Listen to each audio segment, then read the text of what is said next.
చాలా చాలా ఆనందంగా ఉంది సార్. ఈరోజు ఇలాంటి కంపెనీ వస్తుందనేది ఎప్పుడు కూడా మా కళ్ళలో కూడా ఊహించలేదు. మనకి ఎప్పుడైతే ఈ కూటమి ప్రభుత్వం వచ్చిందో చంద్రబాబు నాయుడు గారు కావచ్చు, అలాగే పవన్ కళ్యాణ్ గారు కావచ్చు, అలాగే మన అనిత గారు కావచ్చు, లోకేష్ గారు సర్వతో ఎప్పుడైతే ఇలాగైతే ఎప్పుడు ఎక్స్పెక్ట్ చేయలేదు సార్. మాకైతే చాలా చాలా ఆనందంగా ఉంది. మా చుట్టుపక్కల చదువుకున్న యువత అందరికి కూడా మంచి జాబ్లు వస్తాయని చాలా బాగా ఆశిస్తున్నాం.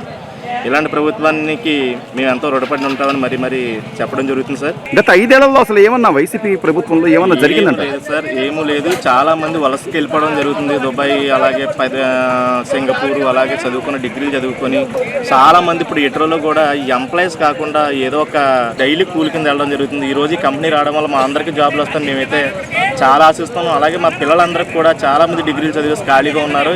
వాళ్ళందరికీ కూడా ఈ రోజు ఈ స్టీల్ ప్లాంట్ ద్వారా జాబ్లు వస్తాయని మేము అందరం అయితే చాలా ఆశిస్తున్నాం సార్. ఒక ఇంట్లో ఒక జాబ్ వస్తే వాళ్ళ కుటుంబం లైఫ్ లాంగ్ ఉంటుందనే ఉద్దేశంతో మెయిన్ కాన్సెప్ట్ చాలా బాగుంది సార్. ప్రతి ఒక్కరికి ఒక జాబ్ ఇవ్వడం, ఆ జాబ్ ద్వారా ఆ కుటుంబం లైఫ్ టైం మారిపోతుంది. ఈరోజు చాలా ఆనందంగా ఉంది సార్. చంద్రబాబు నాయుడు గారికి మరొక్కసారి కృతజ్ఞతలు తెలుపుకుంటున్నాం. ఏదైతే అన్నారో అది మాత్రం 100% నెరవేర్చే కార్యక్రమం అయితే చేస్తున్నారు. ఇంకా చేయాలని, తర్వాత అదే మన పోలవరం కాలం చూసుకుంటే అది కూడా పరుగులు పెడుతుంది సార్. ఈరోజు మా వాళ్ళందరికీ కూడా వ్యవసాయం కూడా శుభ్రంగా చేసుకోవడానికి మంచి అవకాశం ఉంటుంది.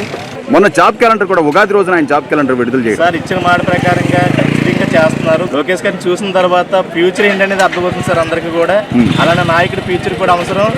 ఈ రోజు లోకేష్ గారి ద్వారా ఇంతమందికి ఒక మాట ఇచ్చారంటే ఆ మాట కట్టుబడి తండ్రికి దగ్గర తనయుడి కన్నా ఇంకా ఎక్కువే ఉన్నాడు. ఆ మాటకి కట్టుబడి ఉండి ఆయన ఒక నిబద్ధతతో పనిచేస్తున్నారు. ఈరోజు మాగలాంటి వాళ్ళందరికీ కూడా ఆయనతో ఉండడం కానీ, మా వాళ్ళందరికీ జాబులు రప్పించుకోవడం కానీ అలాంటి నాయకుడు కంపల్సరీ కావాలి సార్.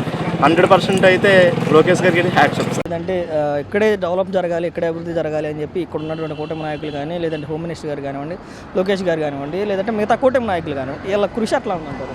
బాగుంది. వాళ్ళు తీసుకునే కూడా బాగుంది. సెంట్రల్ గవర్నమెంట్ కూడా బాగా సపోర్ట్ చేస్తుంది. అందరికి కూడా అనుకూలంగా ఉంటుంది. దీని గురించి ఎవరు కూడా ఇదే ఇబ్బంది పడాల్సిన అవసరం లేదు. దాని గురించి ఆలోచించాల్సిన అవసరం కూడా లేదు. డెవలప్మెంట్ ఎట్లా ఉందంటారు? బాగుంది.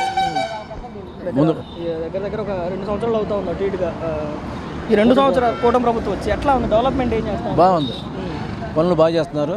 ఇంకా టైం పడుతుంది వాళ్ళకి వచ్చి పొడి తీసుకోవాలి కదా. అంతా లాస్ట్ అంతా పూడ్చుకోవాలి. డెవలప్ చేయాలంటే కొంత టైం పడుతుంది.